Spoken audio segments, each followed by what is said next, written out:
Hey folks, how you doing? Beautiful day today. As we sit here, it is October 2nd, Wednesday, and here in the U.S. we have no government. But not that we really had one anyway, but it gives you some peace of mind knowing at least you have something. But oh well, music still lives on, thank God. And I got a pile of records here to show you guys, so let's go ahead and get started. In the background, we're listening to Steven Wilson, his album called The Raven That Refused to Sing and Other Stories. The only reason I'm playing him is because right now, currently, Steven Wilson is touring Australia. I have a lot of online friends that are from Australia, and they've been posting pictures on Facebook all day of Steven Wilson and his band playing live because they're all excited he's there. So it kind of got me to listen to some Steven Wilson, so that's why we're spinning in the background. Anyway, let's get started with the records here. First up is Rush, Vapor Trails Remixed. And an awesome record this is. Came out yesterday, October 1st. And really cool album, really cool album. So used to the original mix that came out in the early 2000s. So I've been listening to that since it came out. And now that I have this, I put it on the turntable, and it is a completely different record. I mean, of course, the songs are still the same, the lyrics are still the same, but the mix is so different. It's like listening to a brand new album. That's about all I can say. I mean, less guitar, more heavy on the bass drum and the overall drum set. Bass is much more punchy. Background vocals come in a lot more clear and more upfront. It is a whole new world with this album, and it's starting to grow on me. At first, I was because the change in mix was so drastic. I wasn't sure if I liked it, but after a couple listens, I really am digging this. Really, especially Earthshine. Earthshine really benefited from a new mix, and Sizzling Unlimited and Ghost Rider, they sound like brand new songs. Peaceful Kingdom. Oh, Nocturne sounds badass with the new mix. Very, very enjoyable record. I thought it would be on a gatefold. It's not. Instead, they had inside they had this lyric sheet insert. So get that with the records. And I'll just show you one. It is on the Atlantic label, and a bad-looking record, and it sounds fantastic. On 180 gram vinyl, of course, that's like all the new releases mostly are. And I do like the new mix. It does take a little getting used to at first because us Rush fans were so used to the original CD mix. Being it as crappy as it was, that's just how we're used to hearing these songs. So this remix really gives these songs new life. It sounds fantastic. So really am digging that new Rush release. Next one up is from the band Tears for Fears, Songs from the Big Chair. And this is the Mobile Fidelity Sound Lab remix or release, or you want to call it. These are numbered, and I have 2,998. So if this was a pricing of 3,000, I was really cutting it close. Wow.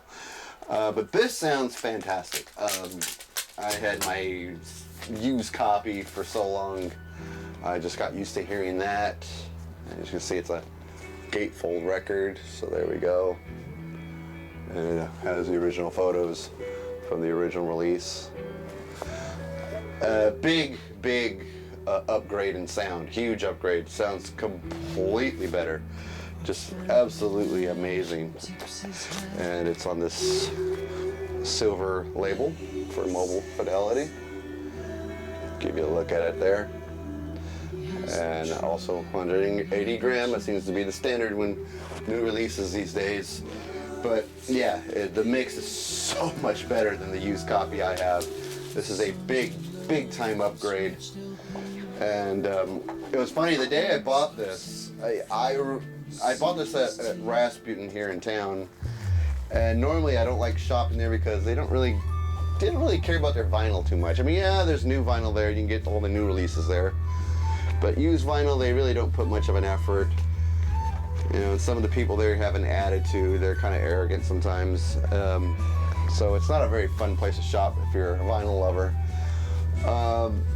But I gotta admit, you know, their new vinyl section is really good. So I go there just because I was bored. I really wasn't in the mood to buy records, but thought it'd kill some time.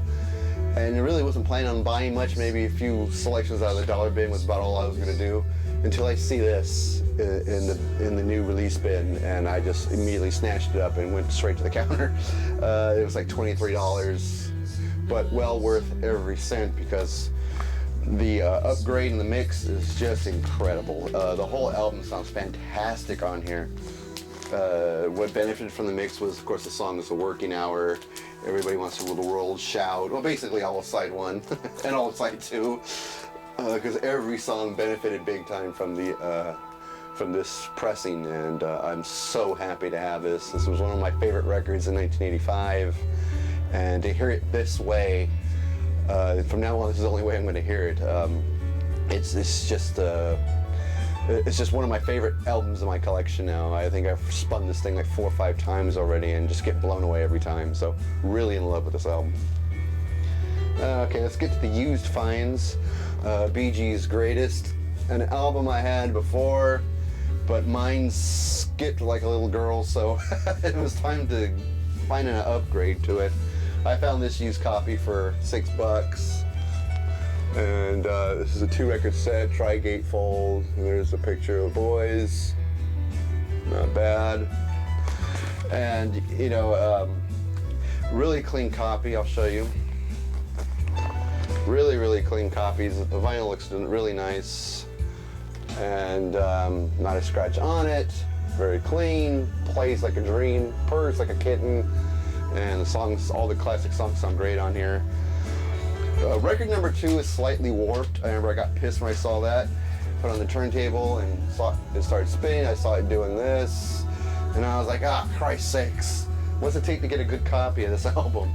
But it played really well, despite being slightly warped. And I'm really happy now to put a clean copy in the collection. This is real fun to listen to. A couple of older classic records, like the Doors' first one. I actually have trouble finding this one. I mean, when I do find it, it's beat up to hell. This nice used copy here with the, what is this, the Golden Record Award stamp printed on the cover. This right here, really nice. It's a real good used copy of the original. Let me just take it out of here. And it comes with the original Elektra Records insert, which was a nice little touch there. And real clean vinyl too. Very clean vinyl, and it's on these old Elektra labels, as you can see. And there's a few little crack sounds and pops, a little bit of surface noise on here, but it kind of does add character. We are listening to a record from the 60s, for Christ's sakes. So you gotta hear a little bit of surface noise, but it's minimal. It doesn't really distract from the music at all, and it's a good pressing. And I was listening to this earlier today, and just was digging every song on here and having fun with this record. Not much of a Doors fan, but the songs that are on here are my favorites, like Break On Through, Light My Fire, Whiskey Bar, Backdoor Man, The End. A lot of my favorites are on here, so really glad I got this one. And a decent copy to put in the collection too. As well as this one, Van Morrison, Moon Dance. Always find this one in the used record bins, but it is beat up to hell. And this copy, not bad at all. And it's the gatefold.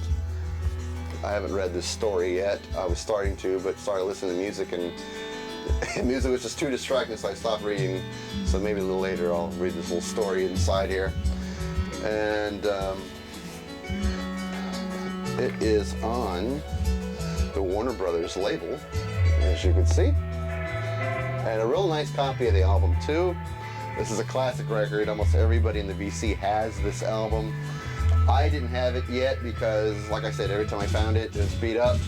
So it's nice to now have a clean copy in the collection, and I really do like this record. Really nice listen. All right, going to the 80s now for this one. Sheila E., Glamorous Life. I always loved the way she played percussion. She is just a mad woman on the drum set, a mad woman on the timbales, which is, of course, she was trained by her dad, Pete Escovedo, and she learned well because she's a top-notch musician. I mean, yeah, she's very pretty, very sexy, but she has legit musical talent. And I remember when this came out in 1984. Yeah, I like the Glamorous Life, but it was so overplayed. And you can see up on the Warner Brothers label. Real nice. I do like the Glamorous Life, but like I said, it was overplayed. I heard it a million times, but the song I really like on here is The Belle of St. Mark. I always dug that tune, the way she sang it. And nice to finally have a vinyl copy of this. Really good album, and I just admire her chops as a drummer and a percussionist. I mean, she has mad talent and deserves to be famous, in my opinion. Besides being pretty and a good mover and damn sexy, she does have some musical ability, and really respect Sheila. Another singing drummer, Don Henley, Building the Perfect Beast. I've seen this album used so many times and always passed on it because I don't know, something about Henley just doesn't get me too excited. But I gotta admit, I do like his solo albums, and it came with the original insert here. And I'm not sure about the label, it's on Geffen. So there we are on the Geffen label. Do like the song The Sunset Grill. I always loved that song. Dug that song to death. I remember when I went to go see Genesis in 1986 in Oakland, they were playing Don Henley's entire album over the PA before the show started while people were still getting to their seats. So basically I heard the whole album there while I was waiting for the show to start, waiting to see Genesis of all people, and really thought it was a good album. Loved what I heard, and I remember the song Sunset Grill really was one of those songs that stuck with me before Genesis blew my mind, of course. Always loved that song. Of course, The Boys of Summer, another great song, remade by the band The Ataris, and they made like more of a modern punk version of the song, but it was really good. A great song, as well as Not Enough Love in the World. All She Wants to Do Is Dance. It's a good album, you know, it's a good pop album. It's okay. I wouldn't say it's great, but it's okay. So Don Henley. This I bought for the hell of it. Why not? It's from Survivor, and the album is called Too Hot to Sleep. This is a sealed copy, which I found for a couple of dollars. And it is, I don't really remember this album very much, so everything's gonna be new to me here. And I like Survivor. I dug some of their songs and albums from the 80s. So I thought I'd give this a try. I always liked their sound. And, you know, found a sealed copy. I'll break the seal pretty soon and give this a listen. But, you know, I figured why not? Sealed, always liked the band. I dug the cover. Let's go for it. This next album was a recommendation from a friend of mine, so I thought I'd just give it a shot. Kate Bush, The Kick Inside. I liked a lot of her songs from the 80s. Of course, she sang that duet with Peter Gabriel on the So album, so pretty familiar with her, even though I don't have much of her music. A friend of mine online who is a big Kate Bush fan swears by this album, and it's on the EMI label. There you go. And I have trouble finding Kate Bush albums on vinyl. And then when you find them, they're in so-so condition, so sometimes it's hard to pull a trigger and get it. This one looked to be okay. It was like $4, and just going off the recommendation of a friend, you know, if I don't like it, I told her I'd ship it to her because she can't find any of her vinyl where she lives. She lives in Buenos Aires and has trouble finding the vinyl or her vinyl records in the shops there. So I told her, yeah, if I don't like it, it's yours. So I'll give it a spin. If I like it, I keep it. If not, it's going to Buenos Aires. A 12-inch single from The Police, Wrapped Around Your Finger. I always try to buy these when I say these. I love The Police. I love the Synchronicity album. So any kind of rare, or yeah, any kind of rare 12-inch singles, I go for it. I don't think I had this one. And on the front, of course, we have the song Wrapped Around Your Finger. And on the B-side, a live version of Tea in the Sierra, which I really wanted bad. Really wanted bad. Oh, actually, no. Maybe take that back. We got the studio version of Wrapped Around Your Finger, and then we have the live version of Wrapped Around Your Finger. I don't know where I got Tea in the Sierra from. And then side B, Murder by Numbers, and the song called Someone to Talk To.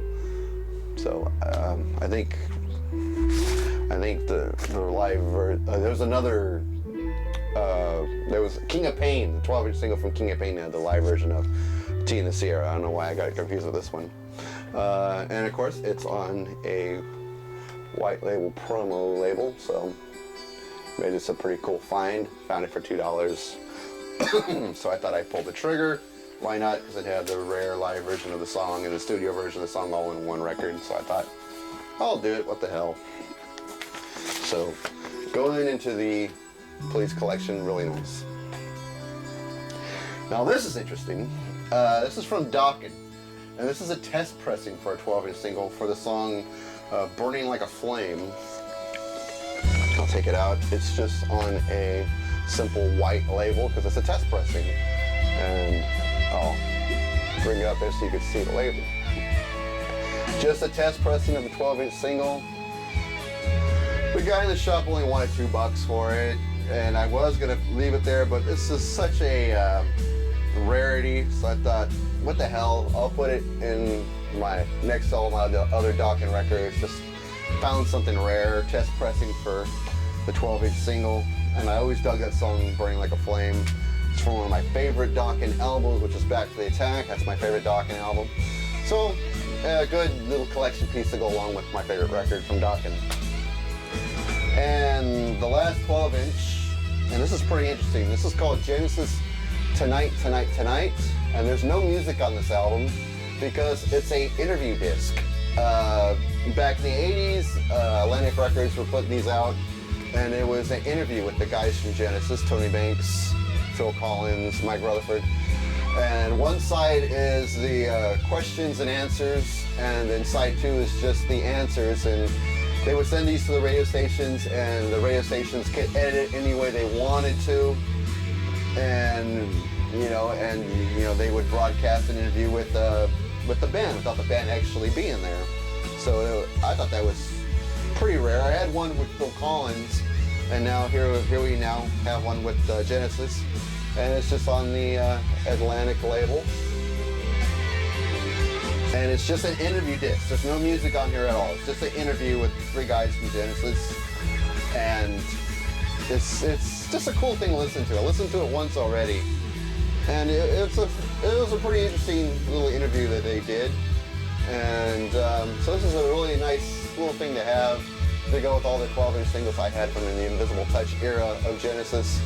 So really happy to have this. It came with a letter from the PR department at Atlantic Records, basically just explaining to the DJs and radio shows what they had here, and it's signed by the Vice President of National Album Promotion and Artist Relations Department from Atlantic Records. So really cool edition.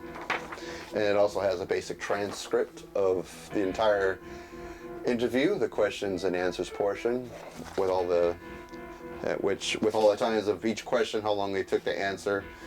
And some were 30 seconds, some are a minute long answers. So really cool insert to go with the record. Like I said, I had one from Phil Collins, and it also contained the letter from the PR department and the transcript. So it's exactly the same thing. And now I have the one for Genesis. Really cool. Alright, and last up, a 7-inch single. This one's really cool. 7-inch single for Emerson, Lake and Palmer for Brain Salad Surgery.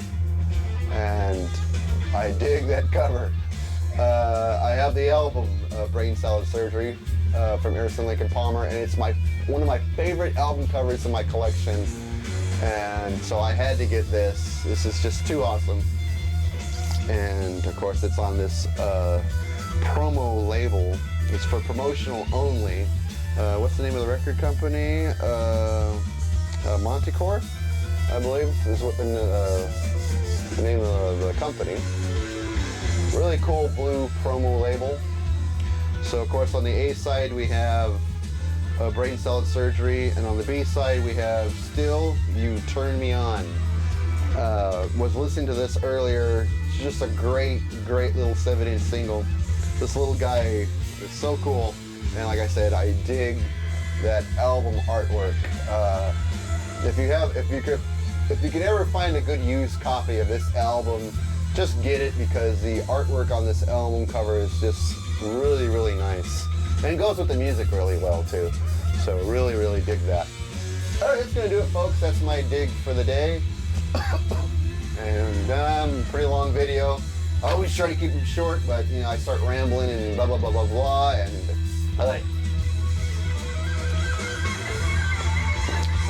okay. I've been doing a lot of auditions for bands lately. Well, not a lot. I only done 3. But to me, 3 is a lot, and I'm still waiting to see who says yay or nay. Different bands too. One was a prog band. They sound like a mixture of King Crimson, Porcupine Tree, and the Police. Really interesting music. I really hope I get that one, but that's the furthest one from home. Another one closer to home is more like a classic rock band, but they do originals. I wasn't really impressed with the music that much, but I was impressed with their studio. They put a lot of money into their studio with Pro Tools and modern amps and various studio gear that you would need. They poured a lot of money into their band. They got tons of gear, all of it high end, and but I just wish I was just as impressed with their music as I was with their gear. That's the problem. But we'll see how that goes. And another one is a cover band that's doing a lot of shows around like this club circuit and fair circuit when that goes up again. And they're doing more like a 60s revival, 60s music revival, which sounds interesting. You would make a decent amount of cash in that band, but I'm not sure about that. I haven't tried out for them yet. We're just talking right now, but we'll see how that goes. So a lot of different.